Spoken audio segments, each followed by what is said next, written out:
welcome here to TalkFCB and welcome back to the channel here today, guys, where again we have plenty to discuss on our Barca agenda, starting with big words indeed from Deco on our summer transfer window plans. We're also going to be talking today about Raphinha in some detail, along with Hansi Flick's very exciting plan for Nico Williams in his starting lineup, providing we can get that deal done. It is all on the way today, so get ready and let's do this. But today's video, guys, is coming to you courtesy of Manscaped right here, because this is your reminder to make sure that you save 20% on those Manscaped orders by using the code TalkFCB at checkout. And I've got to say right now, guys, there's big savings on the Platinum Package 5.0 Ultra, which is basically the equivalent of lining up all of your chosen transfer targets and then going, yeah,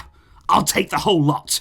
I'll take everything you've got. This is every tool, every trimmer, every formulation lotion that you could possibly ask for, and your body will literally thank you after getting this, and so might also your significant other. But hey, like I said yesterday, this is not Talk Love Island. But believe me, guys, it will be well worth it. Please do check it out, and do not forget, secure that 20% saving. Just use TalkFCB at checkout. Thanks for the support. But indeed, guys, like I said right here this morning, Deco has been doing quite a lot of talking, quite an open and very public interview here where he did speak about the summer transfer window, about what we can expect, and particularly here surrounding the future of Ronald Araujo, because obviously we've been a bit undecided what's going to happen with Araujo this summer. We know that he has that little bit of a reduced release clause at the start of July there for 65 million euros. There have been a few rumours here and there, a swap deal with AC Milan, of course, etc, etc, but Deco in his interview appeared to straight up confirm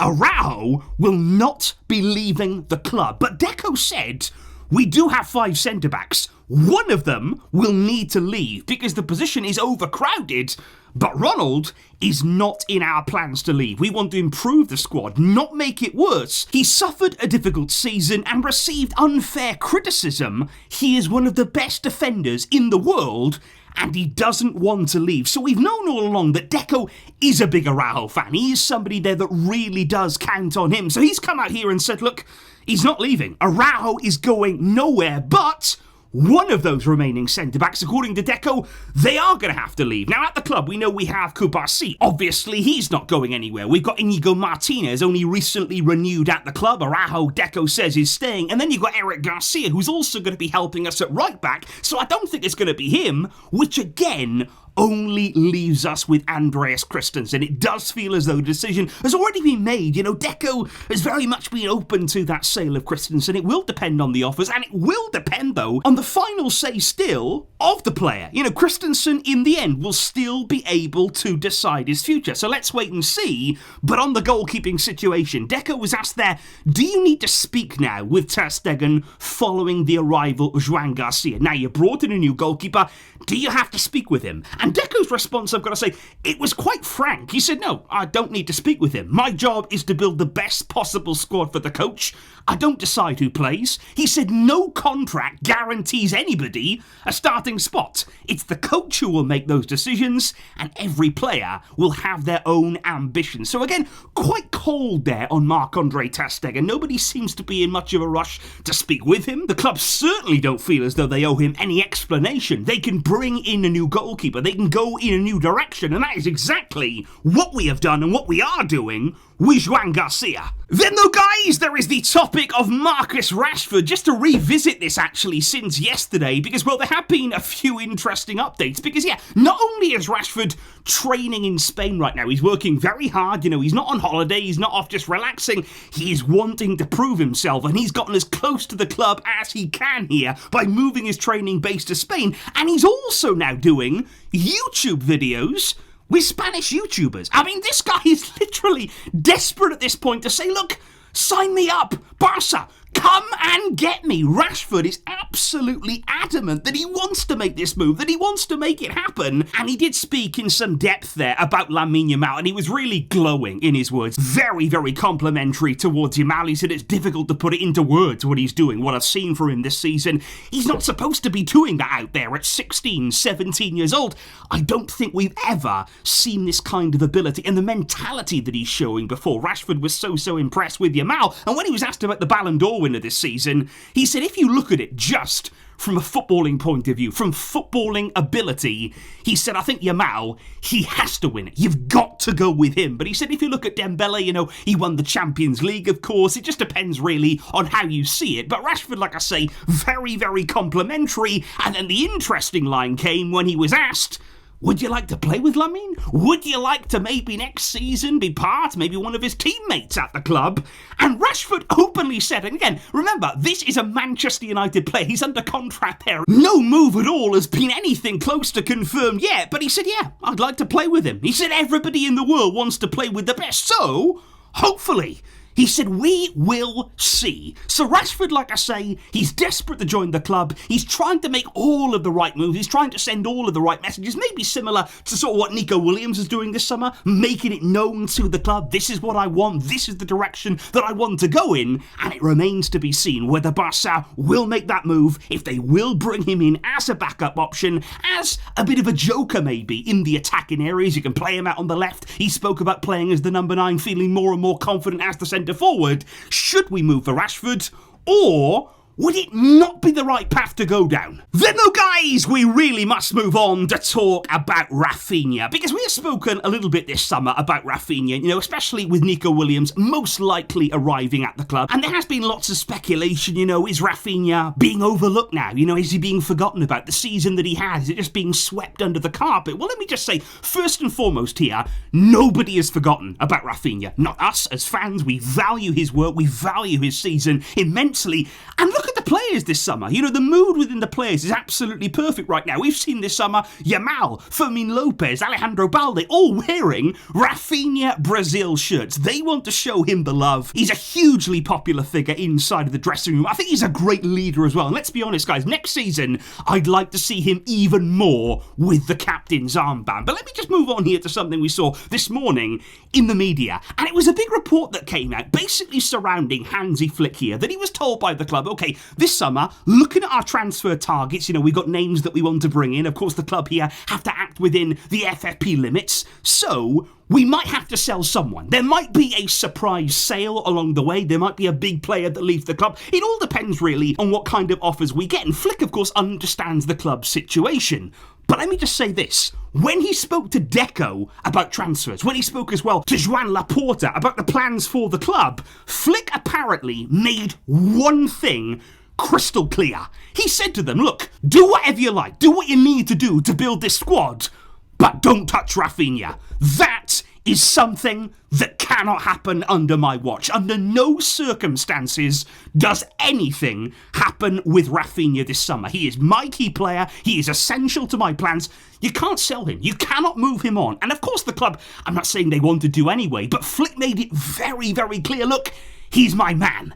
And I think that's amazing there. And I think if you're Raphinha, especially in a summer here where, again, we're talking about Nico, about a new arrival, am I going to go under the radar? There's no chance of that. Flick is this man's biggest fan, and rightly so. Because think about it last summer. There was speculation then about Raphinha's future. Was he going to stay? Was he going to go? There was interest, of course, from Saudi. But Flick went to Raphinha, put an arm around him. He needed that. And he said, I've got you. You can be a big part of this team. I can see you fitting in perfectly with my plans. And just look how Raphinha repaid him on the field there. These two are a perfect combination. Raphinha remains central to Flick's plans.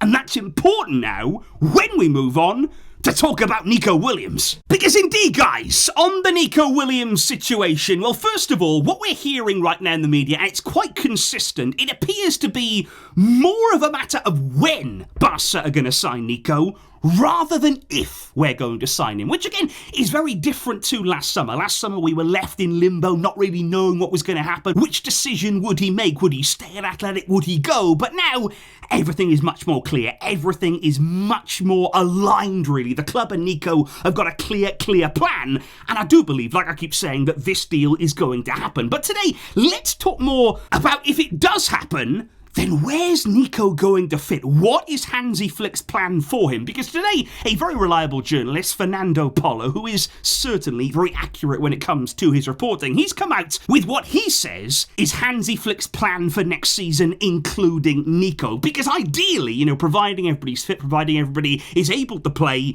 we would line up with that golden trio. Nico Williams on the left, Lamine Yamal on the right-hand side, and then it would be Raphinha in that central number 10 position. And I've got to say, guys, straight off the bat here, that is an incredible trio, because what you get there is not only great width. You've got Nico there, who can certainly stay wider than other players that we have at the club there. He's going to stretch teams. He's going to hurt teams, of course, with his pace. You've got Lamine Yamal, who likes to cut inside. He can make something happen from anywhere. And then you've got Raphinha in this sort of central area, and he can be the hub. He can make things tick in that area. He can make incredible runs in beyond the centre forward.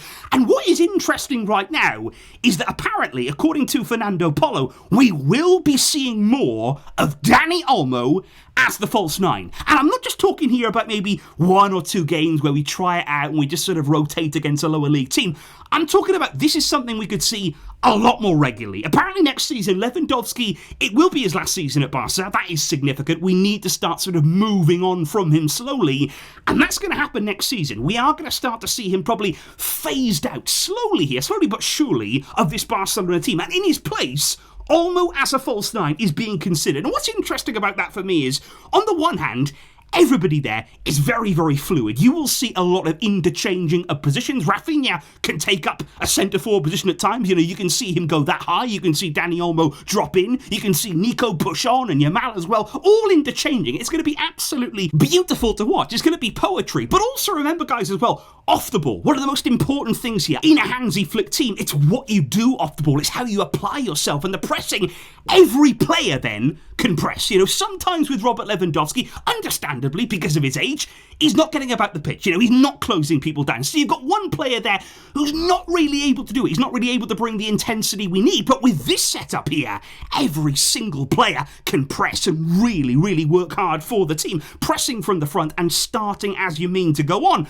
But what I would just say here, in the balance of fairness, you would lack one thing though, because with this setup here, my concern would be, where's the vocal point? Where is that presence inside of the penalty area? Because don't forget last season, guys, as much as the football was extraordinary, it was absolutely liquid football for much of the season there, we also did score a lot of goals from those crosses, when Yamal cuts inside, when he puts a really perfect pinpoint delivery into the box. And a lot of the time, it was Lewandowski in that kind of 6-yard area who was there to constantly put those chances away. So I think you would lack a bit of a presence. Would our build-up change? Would it depend on the kind of opposition that we were facing? And of course we will still use Lewandowski. There's Ferran Torres as well, who can certainly play a part.